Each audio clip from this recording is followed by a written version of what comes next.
have another question, Ask Yvette. And the question that we have here is, off neck and shoulder pain, in brackets arthritis. Okay, so this is an interesting one. So here's the thing, let's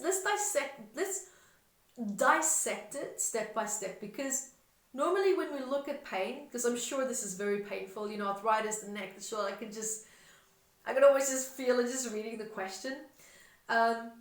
So here we have the off neck. Okay, so we're looking at the whole neck area, which we know in Metaphysical Anatomy. If you don't have a copy, if you go grab it, because there's so much that we explain in this in terms of these cool questions that you guys ask as well. You're going to read so much more. We almost have a mobile phone app for the book ready as well, so you'll always have it handy with you. So it's all about feeling controlled in the direction that you're moving towards in your life, right? Maybe you want to do something, maybe you want to make a certain decision, maybe there's something that you're so passionate about, but there's someone or something suppressing your ability and your capacity to move forward into that, to do that. Now, it could be that it's the ailment that's making you feel this way if you have arthritis. It depends what came first. Was it the neck pain or the arthritis? So that will tell you which one it is that's going to be most dominant and probably the root cause. So continue to listen to the very end, because then you'll feel very clear in terms of what this could potentially be. And so when we also look at shoulder pain, we always think about, you know, what is it that what is the burden in our life that we're carrying? What is that is weighing us down? Where do we feel we're carrying too much responsibility? But I've also noticed that, you know, shoulder pain can also be a sense of feeling like you have to fight for what you want. You have to fight for a certain level of freedom in doing something that it is that you know will make you happy. But you feel also that there's so much that comes with, you know, your ability and your capacity to do what it is that you want. Meaning, it could be that yes, you do have people in your life that you feel very responsible for. It could be that there's people that generally do rely on you. And every move that you make, every action that you take or decision that you make, it's kind of like, it's not just about you anymore. It's a conference almost that you need to have in order to figure out, hey guys, is there time for me to kind of like do what it is that I need to do? Because I'm carrying you here as well, but there's a part of me that wants to be doing this as well. And what I'm hearing as well, you know, with the arthritis coming forward, is that you're feeling like you're the ham in the sandwich, right? You're feeling like you're stuck between these polarities, where they could either be between what it is that you want to do in your life and what it is that's expected of you. And it's causing a lot of anger, it's causing a lot of frustration, it's causing a lot of resentment. And you're trying to suppress this resentment because you're trying to keep the peace. You're trying to do the right thing by everyone else. But now here's the problem.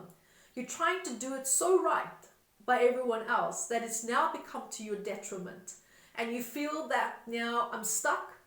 I can't move in the direction that I want to move in. I feel like I need permission from everyone. I feel like I've lost my freedom. And I'm just not happy with the way that my life is heading into.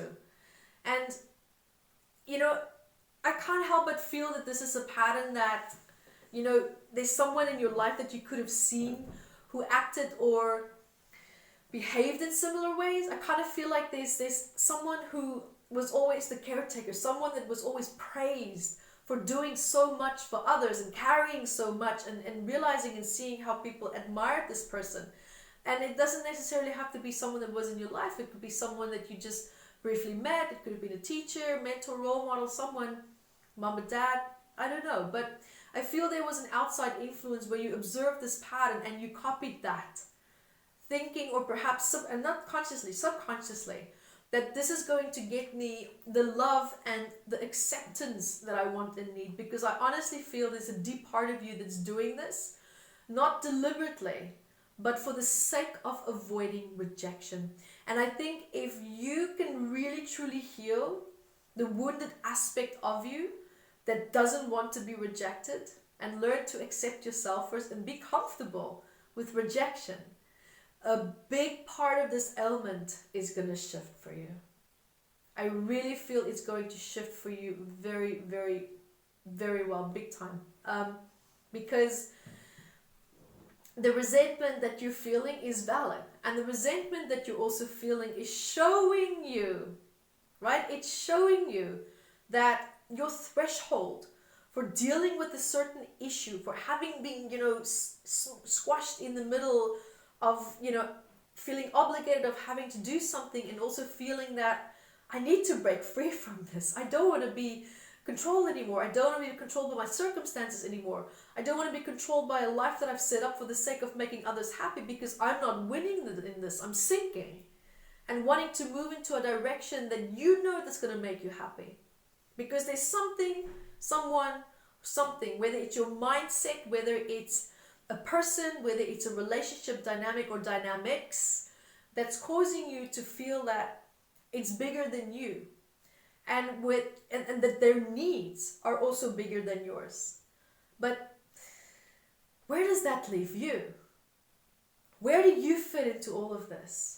Who's helping you to carry the burdens? Who's helping you to be responsible? Right? Who's helping you to keep... I feel a very strong sense of having to keep order. I feel having to keep order. It's like feeling so responsible to keep things running smoothly, so that there's no upset, so that there's no hiccups, because if there's hiccups, then everyone else is upset and angry, and then you feel responsible for that. And then you try to create an environment or set up the circumstances so that everyone is happy again. Because I think also what's happening here is that you have such an emotional investment in people being and behaving a certain way, of course, in this case positive, that because you're getting something out of that. Right? I think it gives you the security and safety that these people will not leave me. These people will stay with me. Which brings me back to a feeling of potential fear of rejection. I'm not saying that's what it is. I'm just trying to listen to what the psychosomatics are of the specific points that you mentioned here, and then bringing in the arthritis ailment into the equation as well. And yeah, it's like your boundaries are just not being respected, and your attitude is hardening. Your attitude towards people is hardening because they're not respecting you. And you've given so much, you've delivered so much, and people don't see that because they're so used to you doing everything that they take it for granted. And there's boundaries also being crossed here, right? Your boundaries are not being listened to. Your boundaries are not being respected because you've had to sacrifice your boundaries in the past for the sake of creating a certain environment that you feel safe in, but other people are also happy in, and it creates a feeling of peace.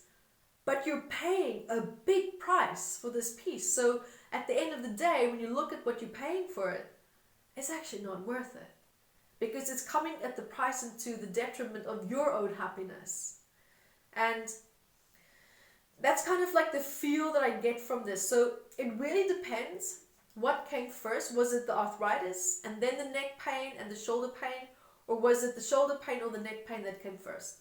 So look at these aspects, break it down, because whichever one it is that came first, that's going to be the root cause that you need to start to look at and to address. So I do hope that helps, and it was a really, really good question. Good question, guys. Hi guys, thank you for joining me, and remember to grab your copy of Metaphysical Anatomy on Amazon, 679 medical ailments. And I also wrote about the psychosomatic root causes of that, and I'm spoiling you because I even added key points for you to start looking at important questions that you can ask yourself to start improving your quality of life. And also remember to catch me on Instagram, Yvette Rose 1 with the digit 1, and Metaphysical Anatomy on our Facebook fan page. Bye guys!